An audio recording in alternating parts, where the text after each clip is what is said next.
Hello, and welcome back to Coin Lady channel. Now that we have all the figures in, we can see that inflation increased by 2% in December and 2.9% year over year. Thus, it seems to be a negative thing, doesn't it?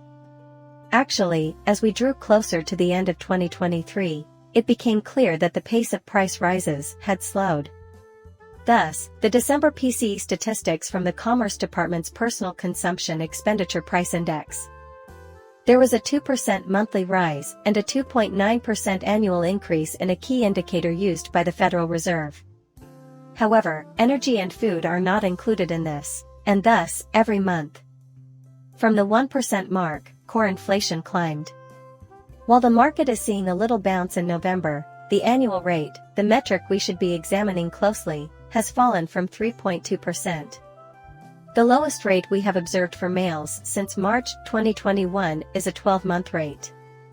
To reiterate, this does not account for the ever-changing costs of food and energy.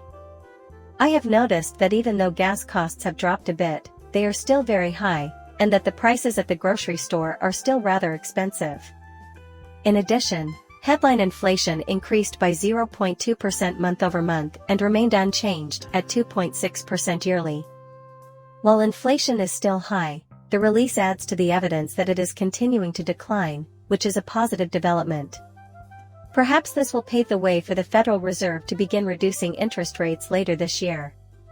Their announcement next week will certainly be intriguing.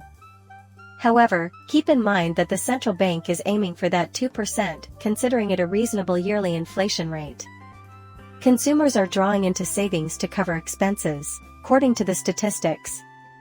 Personal savings dropped to 3.7% for the month, down from 4.1% in November.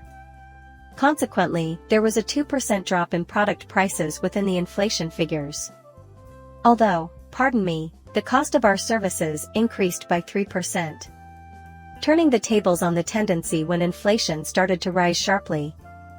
Thus, when the epidemic confined people indoors, there was an abrupt and dramatic increase in the demand for food, which in turn caused supply chain disruptions and price spikes. Thus, food costs have climbed by a mere 1% month-over-month, while energy items and services saw a 3% increase. Additionally, prices for long-lasting durable items, such as appliances, computers, and automobiles, rose by 4%. Everything has gone up, but it's only by a modest margin compared to their expectations. We have a long way to go before we reach our goals or the level the Fed has predicted. The good news is that it is much better than anticipated. Good news for crypto investors, Jim Cramer has given the market the go-ahead, despite his warnings to holders today. He advises getting out of the cryptocurrency market and Bitcoin in particular. And history tells us, doesn't it? From the beginning, he was incorrect. The Bitcoin market may now proceed with confidence. This place is seeing a surge today. Do not forget to enable notifications. We will keep you updated on the situation here later on today.